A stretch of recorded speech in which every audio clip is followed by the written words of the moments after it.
음주 뺑소니 혐의를 받는 가수 김호중 씨가 구속됐습니다. 그리고 반려견 훈련사 강형욱 씨가 각종 의혹에 대해 입장을 밝힌 가운데 전 직원이 재반박에 나서면서 진실 공방이 이어지고 있습니다. 그 밖에 사건 사고 소식 짚어보겠습니다. 김성수 변호사, 어서 오세요. 안녕하세요. 네.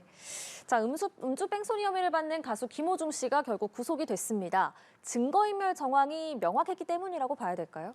예, 아무래도 일단은 김호중 씨가 어제 저녁에 구속이 됐는데 예. 이 구속영장을 신청을 하게 되는 사유는 형사소송법에 명시가 돼 있습니다. 그래서 70조 1항에 명시가 되어 있는데 이게 죄를 범하였다고 의심할 상당한 이유가 있어야 되는 것이 한 가지가 있고, 그리고 일정한 주거가 없거나 아니면 도주의 우려가 있거나 증거인멸의 우려가 있거나 이 요건들이 충족이 되는 경우에 구속 상태에서 수사를 진행하게 되는 거거든요. 네. 그런데 어제 같은 경우에 일단 김호중 씨가 지금 현재 이 경찰에서 이 죄명으로 봤던 것이 도로교통법상의 사고 미주치, 그리고 특가법상의 도주치상, 또 위험운전 치상, 그리고 범인도피 방조였는데 이 혐의 관련해서 죄를 범했다고 의심할 상당한 이유는 있었다고 아무래도 좀 재판부에서 쉽게 봤던 것으로 보이고, 예. 이제 주거가 뭐 일정한 주거가 없다고 볼 수는 없지 않습니까? 주거지가 있을 거기 때문에. 그래서 그 부분은 문제가 되지 않았는데 도주의 우려가 있느냐, 이 부분도 이제 쟁점이 될 수가 있는데, 도주의 우려가 있는 경우 보통 언제 인정이 되는 것이냐면 이 조사 일정에 제대로 참석하지 않는다든지 아니면 도주를 하려다가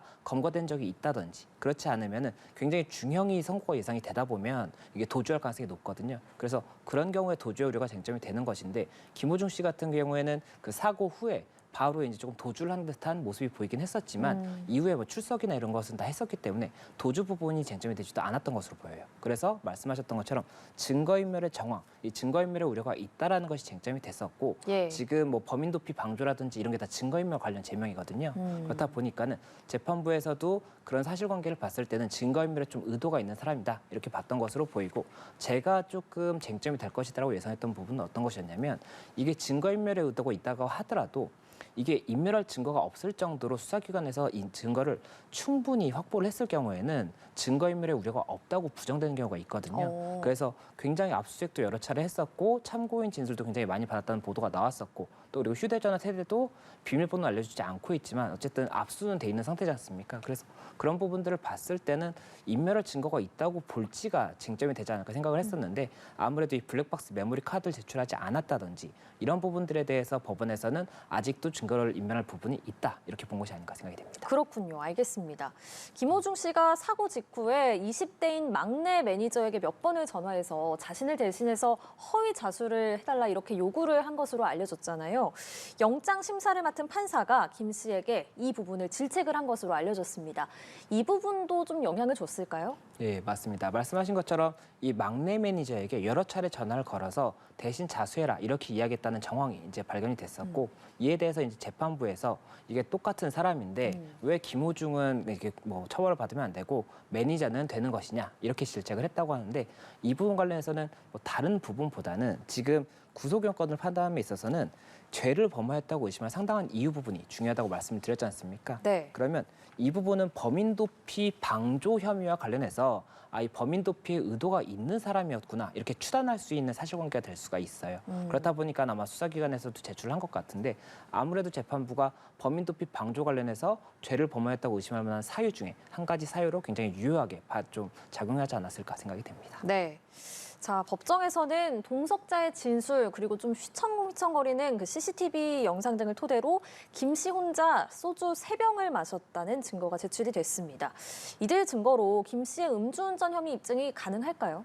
예, 이게 저희가 음주운전이라고 하면 죄명을 한 가지로 생각할 수가 있는데 두 가지로 봐야 되는 게, 도로교통법상 음주운전이 있고 지금 현재 수사기관에서 보고 있는 게 위험운전 치상 부분이 따로 있는데, 도로교통법상 음주운전 같은 경우에는 이 혈중 알코올 농도가 0.03을 넘었을 때 처벌이 되는 거거든요. 네. 그런데 이것 같은 경우에는 대법원 판례상 그 운전 당시에 0.03을 넘었다는 것을 명확하게 증명을 못하면 피고인의 이익으로 봐서 결국엔 무죄가 선고되는 사례가 굉장히 많았습니다. 그렇다 보니까는 지금 현재 뭐 이런 진술이 있다고 하더라도 대법원 판례상 인정이 되지 않을 가능성이 높기 때문에 수사기관에서는 그에 이제 반대되는 개념으로 위험운전 치상을 같이 넣었던 것으로 보이는데, 예. 위험운전 치상 같은 경우에는 이 죄가 어떻게 성립되는 것이냐면, 음주 또는 약물의 영향으로 정상적인 운행이 어려운 상태에서 운행을 해서 누군가를 상해를 입혔을 때 발생을 하는 거거든요. 그렇다 보니까는 휘청거렸다든지 그리고 주변에서 뭐 세 병을 마셨다 이런 부분이 혈중 알코올 농도가 0.03을 넘었다는 것에 대한 명확한 증명은 못 되겠지만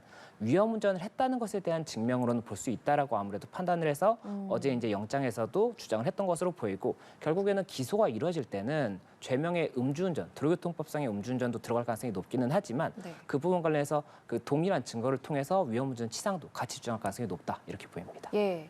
앞서 말씀드린 대로 이 음주운전 혐의가 경찰의 그 구속영장에 적시가 되지는 않았습니다. 그리고 증거인멸 혐의도 경찰이 넣지 않았는데요. 지금 메모리 카드가 없고 또 김 씨가 휴대전화 비밀번호도 알려주고 있지 않는 상황이잖아요. 그리고 음주량에 대해서도 지금 진술이 엇갈리고 있는 상황인데 앞으로 경찰이 어떤 부분을 집중 조사할 걸로 보이세요?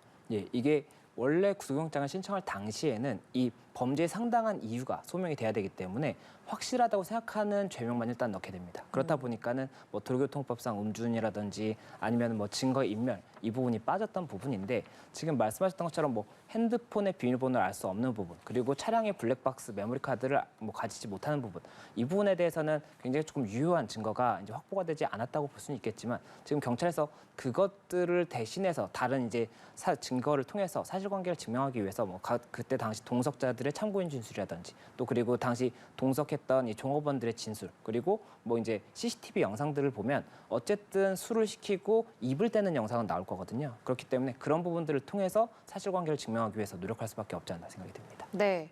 자, 일각에서는 김 씨 측이 앞으로 무죄를 받는 쪽에 주력할 것 같다 이런 관측이 나오고 있습니다. 김 씨 측은 어떻게 주장을 펼칠 거로 예상하세요? 네, 현재 김호중 씨가 받는 혐의가 굉장히 여러 가지가 있는데 이 도로교통법상 사고 미조치는 이제 유죄가 분명하다고 볼 수가 있습니다. 이 부분은 사고에 조치를 하지 않았으면 바로 성립이 되는 부분이기 때문에 이 부분 성립은 될 것으로 보이고 이제 좀 쟁점이 될 수 있는 것이 특가법상의 도주치상이나 위험운전 치상 같은 경우에는 이 상해가 발생하였느냐에 대해서 법적인 쟁점이 될 수가 있어요. 지금 진단서가 몇 주가 이제 나왔느냐에 따라서 이 법적으로 상해로 볼 수 있는지가 쟁점이 하나가 될 것이고 또 위험운전 치상 같은 경우에는 음주 또는 약물로 인해서 정상적인 운전을 할 수 없을 만큼 주의력이 저하됐다라는 걸 증명을 해야 되는데 그 부분 관련해서도 이제 판례상 굉장히 좀 첨예하게 다툴 수가 있거든요. 그래서 그 부분도 쟁점이 될 수가 있고 예. 범인 도피 교사라든지 방조 혐의에 대해서도 범인 도피를 교사한 것은 이제 범인 도피를 그러니까 나 대신 뭐 이거를 자수해 달라라고 했으면 교사가 되는 것이고 뭐 이 사람이 먼저 내가 대신 자수해 줄게라고 했는데 그래라고 하면서 옷을 벗어줬다든지 이렇게 하면 방조가 될 수가 있는 것이어서 네. 이 부분 관련해서도 당장은 방조를 일단은 영장을 신청했지만 네. 만약에라도 다른 사실관계가 나온다고 한다면 교사라든지 그리고 또 증거인멸 같은 경우도 현재 혐의가 빠져 있었지만 증거인멸도 교사의 혐의가 있다라든지 이런 부분이 있다고 하면 추가적으로 기소가 될 거거든요. 그래서 그런 부분들에 대해서 여러 가지 증거를 통해서 일단은 기소를 하고 그걸 증명하기 위해서 노력하지 않을까 생각이 되고 김호중 씨 측에서는 반대로 이 부분 관련 무죄다. 이걸 법리적이나 사실관계 관련해서 최대한 이제 증명하려고 노력하지 않을까 생각됩니다. 예. 자, 다음 주제로 넘어가 보겠습니다. 반려견 훈련사 강영욱 씨가 직원들을 감시하고 괴롭혔다는 의혹들을 부인을 했습니다. 자신에게 불거진 논란들을 조목조목 반박을 하는 영상이었는데 어떻게 보셨는지요? 좀 충분히 해명이 됐다고 보십니까? 예, 이게 한 일주일 정도 됐을 겁니다. 이 논란이 이제 발생한 지 일주일 정도 됐었고 아무런 해명이 없다 보니까 왜 해명이 없는 것이냐 저희가 이렇게 좀 의문을 가졌었는데 이제 어제 이 자신이 운영하는 강영욱의 보듬 TV라는 이제 유튜브 채널을 통해서 55분짜리 영상을 올렸고 거기에서 이 각각의 쟁점에 대해서 이 사실관계에 대해서 하나하나 이제 반박을 하는 그런 내용이 있었습니다. 그래서 출연은 이제 강영욱 씨 본인과 그리고 이제 또 하나의 이제 이런 뭐 갑질 논란 이런 논란의 대상이 되고 있는 아내분도 같이 출연을 했어요. 그래서 예. 각각의 사실관계에 대해서 뭐 CCTV 같은 경우에는 뭐 감시의 목적이 아니었다라든지 또 그리고 폭언 같은 경우에도 폭언을 한 사실이 없다라든지 이런 부분 이제 명확하게 부인할 부분이 있다 이런 부분은 부인을 했었고 그리고 뭐 급여를 굉장히 적은 금액을 줘서 그 부분 관련 문제가 됐었는데 그 부분은 당시에 자신들이 법을 잘 이해하지 못해서 조금 잘못 정산한 부분이 있다라든지 또 그리고 뭐 에폭시 이 공사를 해서 에폭시 냄새가 굉장히 나는 환경에서 직원들이 근무하게 했다 이런 부분들은 본인들도 그때 당시에 이제 건물로 이사를 하면서 이 하자 보수 때문에 에폭시를 받았었는데 그렇게 냄새가 오래 갈 줄 몰랐고 본인들도 그것은 굉장히 좀 큰 과책이었다 이렇게 생각하고 있다 해서 인정할 부분에 대해서는 인정을 하고 사과를 하는 모습을 그리고 부인하는 부분에 대해서는 부인을 했었기 때문에 이제 어느 정도 해명이 된 것이 아니냐 이런 의견이 나왔었는데 예. 지금 현재 이 뭐 폭언을 한 적이 없다. 이 부분 관련해서는 또 다시 이제 반박하는 사실관계가 나왔거든요. 그러니까요. 그래서 이제 아직까지도 해명이 되지 않는 여러 가지 사실관계가 있다라고 보이고 또 나머지 사실관계들에 대해서도 반박하는 내용이 나올 수가 있기 때문에 뭐 어떠한 증거가 추가적으로 나오는지 이런 것들을 봐야 되지 않을까 생각됩니다. 예. 또 인정한 부분이요. 메신저 감시 의혹은 인정을 했습니다. 강 씨의 아내가 우연히 그 아들에 대한 어떤 직원들의 혐오 표현을 본 게 계기가 됐다고 하는데 이렇게 메신저를 무단으로 확인한 거 이거 법적으로 문제가 될 수도 있습니까? 예, 일단은 이 강영우 씨 측 그 아내분의 주장은 이 원래는 카카오톡이나 이런 걸 통해서 업무를 이제 수행을 했었고 이메일 같은 경우도 이제 뭐 네이버라든지 뭐 한메일이라든지 굉장히 다양하게 사용을 했었는데 이 회사의 이메일이 좀 통일이 되는 게 모양이 좋거든요. 그래서 그렇다 보니까 그런 부분에 대한 서비스를 찾고 있었는데 마침 네이버 웍스에서 이 사내 메신저라든지 그리고 이메일에 대해서 무료로 제공하는 것을 알게 되어서 사용을 했었고 그러다가 이제 어느 정도 기간이 지나니까 유료로 전환이 된다고 이제 통지가 왔다는 겁니다. 그래서 너무 잘 쓰고 있었기 때문에 유료로 전환을 했는데 유료로 전환을 하고 나니까 감시자 페이지, 그러니까 관리자 페이지라는 게 하나가 추가가 됐고 이 관리자 페이지를 통해서 뭐 이런 직원들이 사내 메신저를 통해서 어떠한 대화를 하는지를 감사를 할 수 있는 기능이 들어있었다고 해요. 그렇다 보니까는 그거에 대해서 이런 기능이 있네라고 처음에 봤다가 그 다음에 그냥 이거 뭐 남의 일기장 보는 것 같으니까 그만 봐야지라고 생각을 했었는데 우연히 이제 자신의 아들 그리고 또 그 옆에 있는 성실한 직원에 대해서 남자 직원에 대해서 굉장히 조금 뭐 비하한 듯한 그런 표현을 보게 돼서 자신도 모르게 6개월치를 전부 다 보게 됐다. 이렇게 지금 주장을 하고 있는 거거든요. 그래서 그 부분 관련해서 사실관계를 일단 인정을 했기 때문에 어떤 죄가 될 수 있느냐 이게 또 쟁점이 될 수가 있는 것인데 예. 이게 정보통신망법을 보면 49조에서 누구든지 정보통신망을 통한 이런 타인의 비밀 정보를 훼손하거나 침해해서는 안 된다고 명시를 하고 있고 이게 위반을 했을 경우에는 5년 이하 징역 또는 5천만 원 이하의 벌금형을 규정을 하고 있습니다. 그리고 또 형법 316조에서도 이 비밀 침해와 관련해서 3년 이하 징역이나 500만 원 이하 벌금의 형을 규정을 하고 있기 때문에 이게 뭐 형법상의 정당 행위라든지 다른 뭐 요건이 되지 않는다고 한다면 원칙적으로는 형사처벌이 될 수도 있는 사실관계이긴 하거든요. 네. 그런데 지금 이게 사실관계가 언제 발생했느냐에 따라서 이 공소시효라는 게 있습니다. 이 사건이 형사적으로 문제가 된다고 하더라도 공소시효가 들어가있으면은 처벌을 할 수가 없기 때문에 이 사실관계가 언제 발생했는지라든지 그런 부분까지 좀 종합적으로 봐서 이 형사처벌 여부가 결정되지 않을까 생각이 네. 듭니다. 그럼 궁금한 게 그 관리자 페이지를 만든 그 자체는 문제가 되지 않습니까? 그 관리자 페이지를 통해서 다 볼 수가 있는 거잖아요. 예, 그 만약에라도 관리자 페이지를 만들었을 때 사내 메신저를 사용을 하고 사내 메신저에서는 비밀 부분이 아니라 업무적인 부분만 소통을 한다고 하면 그 부분에 대해서 문제 삼기는 어려울 것이고 그리고 통상적으로 이렇게 사내 메신저를 사용하고 감사를 염두에 뒀을 때는 직원들에게 동의서를 받게 됩니다. 그래서 이 보든 TV 같은 경우에도 이 사건 이후에 변호사분에게 이런 부분에 대해서 상담을 받았고 변호사분이 그렇게 하면 안 된다라고 하고 조금 염려가 됐는지 그 다음부터는 이렇게 동의서를 받았다. 사내 메신저로는 사내 이 업무만 이야기를 하고 그 관련해서는 뭐 조금 확인할 수 있다. 이런 취지의 동의서를 받았다라고 이야기를 하고 있다 보니까 그 부분 관련해서도 사실관계가 맞는지 여부도 쟁점이 되지 않을까 생각이 됩니다. 예. 자, 앞서 말씀하신 것처럼 직원들에게 폭언을 했다는 주장에 대해서도 강 대표가 사실이 아니라고 반박을 했는데 전 직원이 다시 반박에 나서면서 지금 진실 공방이 벌어지고 있습니다.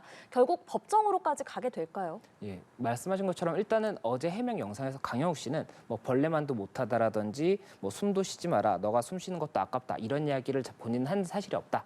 본인은 이런 뭐 욕을 쓰지 않고도 화를 내는 방법을 뭐 가지고 있기 때문에 이렇게 욕을 하는 사람이 아니다 이렇게 이야기를 했습니다. 그리고 다만 뭐 훈련사나 이런 분들에게 조금 뭐 욕은 아니었지만 화를 낸 적은 있다. 굉장히 급박할 수가 있는 뭐 물릴 수 있는 그런 상황이기 때문에 뭐 이렇게 이야기를 했었는데 이에 대해서 이제 어제 JTBC 사건 반장에서 이 전 직원이라는 제보자가 그 욕을 한 번도 듣지 않은 사람이 있는지 뭐 이런 그 욕을 들은 사실이 있다, 분명히 있다. 나는 그거에 대해서 이야기를 들었다라고 주장을 하고 있기 때문에 예. 결국엔 다시 한번 진실 공방이 있을 수밖에 없고 다만 이게 진실 공방을 넘어서서 법적인 다툼이 될 수 있는지는 만약에라도 법적인 다툼이 되려면 근로기준법상의 뭐 직장 내 괴롭힘에 해당한다든지 아니면 형법상의 모욕죄에 해당한다든지 이런 부분이 있어야 되고 모욕죄 같은 경우에는 고소가 있어야 되거든요. 그렇다 보니까 실제로 이런 이야기를 들은 사람이 고소를 한다면 이게 실제 사실인지에 대한 법적 공방까지 이뤄질 수가 있겠지만 그게 아니라고 한다면 진실 공방에서 끝날 수도 있을 것 같습니다. 예, 알겠습니다. 자, 다음 사건입니다. 아내를 살해한 혐의로 재판에 넘겨진 대형 로펌 출신 미국 변호사가 1심에서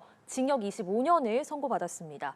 법원이 범행 수법이 너무 잔인하다, 잔혹하다 이렇게 질책을 했더라고요. 예, 맞습니다. 지금 이 사실관계를 우선 설명을 드리면 이 미국 변호사가 지난해 12월에 서울 종로구 자신의 주상 복합에서 자신이 살고 있는 주상 복합에서 이 별거 중이던 아내와 다툼 중에 이 둔기로 이 아내를 이렇게 공격을 해서 살해했다는 혐의로 이제 재판에 넘겨졌습니다. 그런데 이 남성은 당초에 어떻게 주장을 했었느냐면 이 아내를 둔기로 이렇게 공격한 것은 맞지만 사실관계가 이 아내가 지나가던 자신의 고양이를 발로 차서 이 화가 나서 이 상해의 목적으로, 그러니까 다치게 할 목적으로 공격을 했는데 사망까지 이뤄졌다. 그러니까 상해치사죄다. 이렇게 주장을 했던 겁니다. 예. 그런데 지난 3일에 이 공판 기일에서 아내분이 굉장히 우연하게 이 이혼 소송 중이었다 보니까는 대화를 항상 녹음을 했다고 해요. 그런데 이런 녹음 과정에서 이 당일에 이 사건 현장에 녹음이 된 겁니다.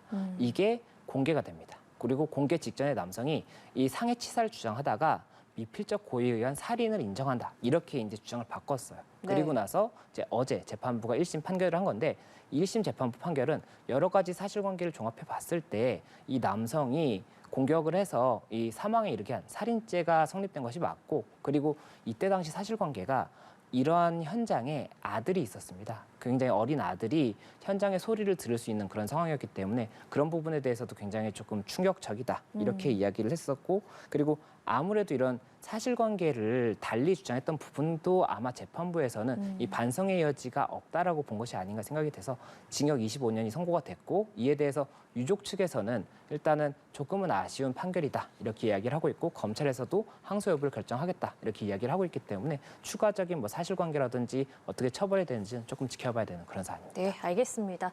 사건 사고 소식 김성수 변호사와 짚어봤습니다. 오늘 고맙습니다. 네, 고맙습니다.